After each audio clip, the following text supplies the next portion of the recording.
Alright, we're back here again. I took those, and you can see how rough that booger is. Look at that. That thing's in rough shape. So we're fixing to go to work on this thing, and let's see how it turns out. Like I say, it's rough, but it is all surface rust. So fixing to go to work on this thing. This ended up being a project, a really big project. But when he gets it back, I think he'll be able to notice a difference in it. He'll know something's been done to it anyway. And you know what? I'm gonna take this one over here to the grinder and run that steel brush over it a little bit. So I'll be back in a few minutes. Y'all just keep hanging in there. I mean, we're going to finish this thing after a while. It's, you know, Rome wasn't built in a day. So y'all hang on. Alright. The old wire brush over there done a lot better. You see? That looks better already. And I ain't even blued it yet. Looks a lot better. Much better, doesn't it? See? It's amazing what just a little bit of brushing, a little bit of elbow grease will do, isn't it? You know what? Since I got you on here, I'm going to warm this thing up. And we're going to do the bluing while you're watching. That way you can see how this old stuff works. Super glue. That's all I use. Super glue. But like I said earlier, you've got to warm the metal to open up the pores of the metal. If you don't, it doesn't do such a great job. So we're going to warm this thing up. And if you watch any of my other videos where I've refinished guns and stuff, you know, and re-blue, you've seen I got one hair that wants to turn go in my mouth. I can vape. But like I say, if you've watched any of my other videos where I've restored guns, you've seen me do it. My daughter, she's all about texting, and I hate texting. But anyway, get this old rag out, the same one I was using a while ago. I'm just going to flip it over and I'm going to use it again, and let that thing cool a little bit. That little bit got it pretty hot.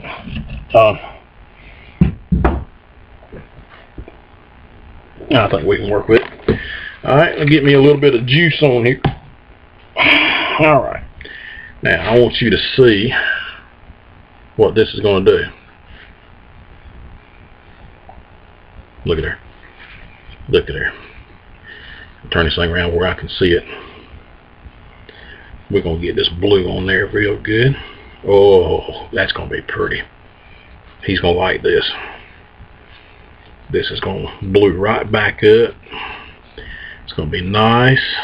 Oh, it's turning. You can probably see where I've got the blue here, and I don't have it here yet. You can probably see the difference.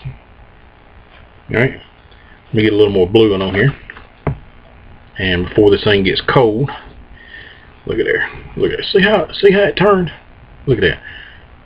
Now let's do this right here. See there? Watch this. Look at her. Turn blue. Alright. Now let me make sure I get all my little crevices and cracks and all that. Alright. Oh, he's going to like this. I think he's going to like the way this thing turns out. And if you'll hang in there, I'm going to show you the finished product when I get done. But I'll probably go back to the first video and I'll do just a couple of seconds to let you see what it looked like before I started. And because I know if you're like me, my mind don't last long. So 10 seconds after it's out of my eyeballs, it's gone from my brain. So oh, that's going to turn out beautiful right there. That is just going to be beautiful. Alright, now you can see the dull finish. When you re-blue something, it gets a haze over it. So I'm going to take this steel wool. Oh, I keep getting down there where you can't see me. Take this steel wool and I'm going to rub over it just a little bit. I got to find me some more steel wool. This piece here is about shot. Rub over that just a little bit, and I'm going to rub over this just a little bit. I've got to find me some more steel wool. That piece is just falling all to pieces. Here's a piece. here's a little piece.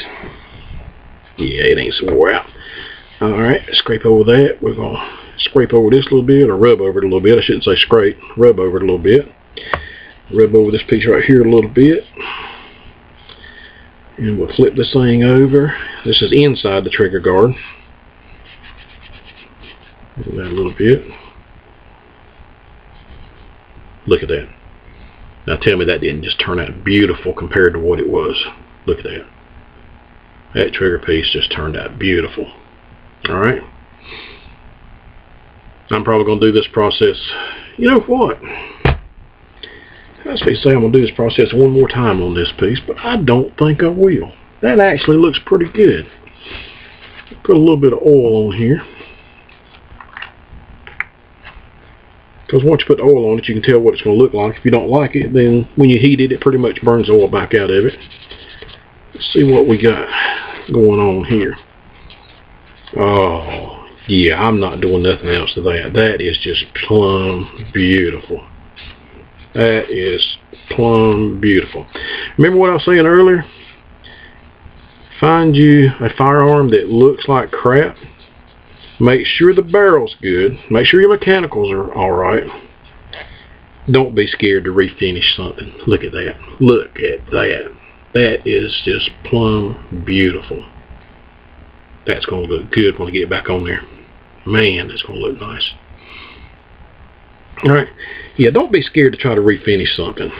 It's really, I'm telling you, a simple process. It's time consuming. That's all it is. It's time consuming. But if you'll spend a little bit of time, a little backbone, and a little patience, and I say a little, whole lot of patience, bouncing around there, whole lot of patience, but you can really make something look nice. Alright. Now, I've been working on this. I'm not taking all that trigger mechanism and everything out of there. It's just a choice that I have taken. I'm not going to take it out of there. I thought about taking it out, and then, I don't know, I got to looking at it, and I decided I'm not going to take the trigger system out. I'm going to leave it in there. But I've got to work with this stock.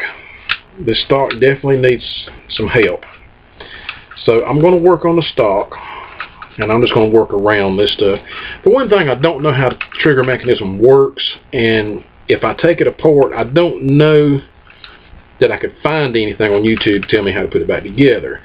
And that's, you know, everything works good. There's no sticks, nothing. I mean, everything works good in here. So it's not like I need to take it apart because mechanically it don't work. It works fine.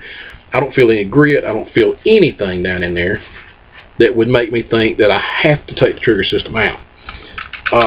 So I'm not going to. That's just one step I don't have to worry about getting back together correctly. Now this thing has got a lot of set screws and a lot of adjustments, and I'm going to assume that he's got everything adjusted where it works good, and I don't want to take it apart because then that means I've got to get all the settings back, and if I don't fire it, I'm not going to have that option to do all that. So, brass plate on side, and I'm assuming, I don't know anything about black powder, but I'm assuming that this is just a compartment to keep your black powder. I don't know. I'm just guessing. Or maybe it's, well, I don't think you get, well, you might get 1 or 2 bullets in there, but I'm more thinking that that's for powder or pads or something in there. So I'm not going to worry with that. No, I'm not going to worry. I might take it off though, just to get it out of the way. And it's just 2 screws that holds it in there. So, so I'm going to take that. I'm going to take this out. Just like that. Yeah. And that gets that out of the way. I can clean that up, put it back in there. Gets it out of the way. That butt place. God, see, now you can tell right where that thing's been sitting in the carpet or something really bad. See that butt plate, that metal plate right there? Wasn't going to. But I'm going to take the butt plate off, and I'm going to take it over here to the grinder too. So, I wasn't going to do that, but as bad as that right there is,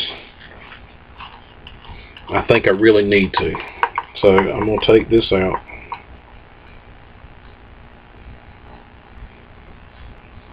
Get it where you can see what I'm doing. I'll tell you what, I'm going to have so many screws and plates on this thing out, so I'm going to be lucky to remember how this thing goes back together. Very lucky to remember how it goes back together. Alright. Pull that butt plate off, set that right there. And like I said, now I want you to take a good look at that butt plate. You see all that rust and stuff right there on that tip? You can tell that's where it's been sitting on the floor. That's where it got all its rust. So we're fixing to hit this thing with a grinder, and if you hang on, I don't think it'll take but just a couple of seconds. In fact, I'll even turn this thing around so you can see where I'm at and what I'm doing over here, hopefully. Maybe you can see what I'm doing. I'll be right back.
Alright.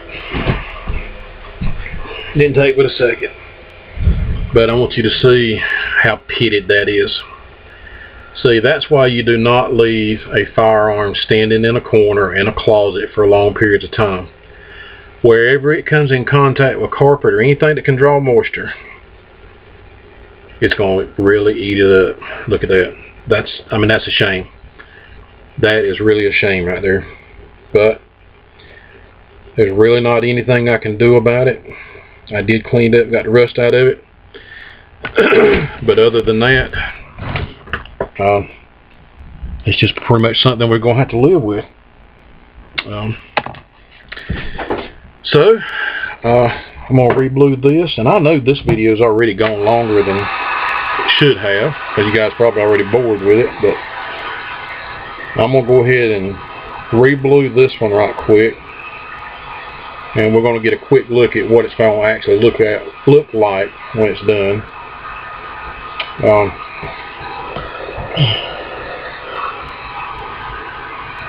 That's a shame, but that's why you don't leave a rifle standing in a corner somewhere, in a closet or whatever. It draws moisture and causes rust, corrosion. If it's a wood stock, even the wood will start to rot. So let's blue this thing up right quick and let's see. I mean, it's not going to cover it up by no means, but this old butt stock will look better than it did. I mean, you'll have to agree with that, even though this old lighting in here is bad and you can't get a good look at it. You'll have to agree with me, I believe. And I'm not going but one coat because I don't want it real dark. I think this gun's going to turn out better with a lighter blue rather than darker. So I'm not going real dark. Well, it doesn't show quite as bad. Let it cool just a little bit, let that dry. And I'm going to take my steel wool, run over it, and then we'll dab a coat of oil on it. The oil will prevent it from rusting anymore, is what the oil does, and that's what you want to do. You want to get all them old particles out of there. So let's run over this thing right quick with the steel wool. And it's not hard to get that little glaze off. It comes right off. So, alright, you'll have to say that does look better. I mean, it does look better. Let me get a coat of oil on it right quick.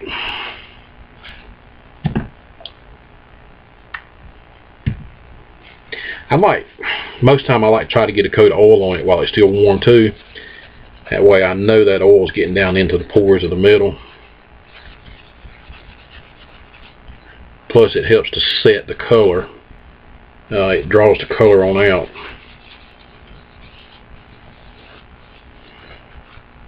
And I know you can't see what I'm doing again. I got it down below the camera, but trust me, I'm working on it. There we go. A little better. See, it's really pitted up, messed up. But I did get all the rust out of the pits. And it won't go any further for a long time. So I'm going to set this over here. Alright, I'm going to cut you off. I'm going to go to work on the stock. So if you can keep in mind what's going on with the stock, basically all I'm going to do is clean it up a little bit, and I'm not going to refinish it or varnish it or anything of that nature. What I'm going to do here is I'm going to apply a little bit of gun stock wax, and that's all I'm going to do to this one. So you guys hang in there, and I'll be back shortly and show you what I've done to the stock.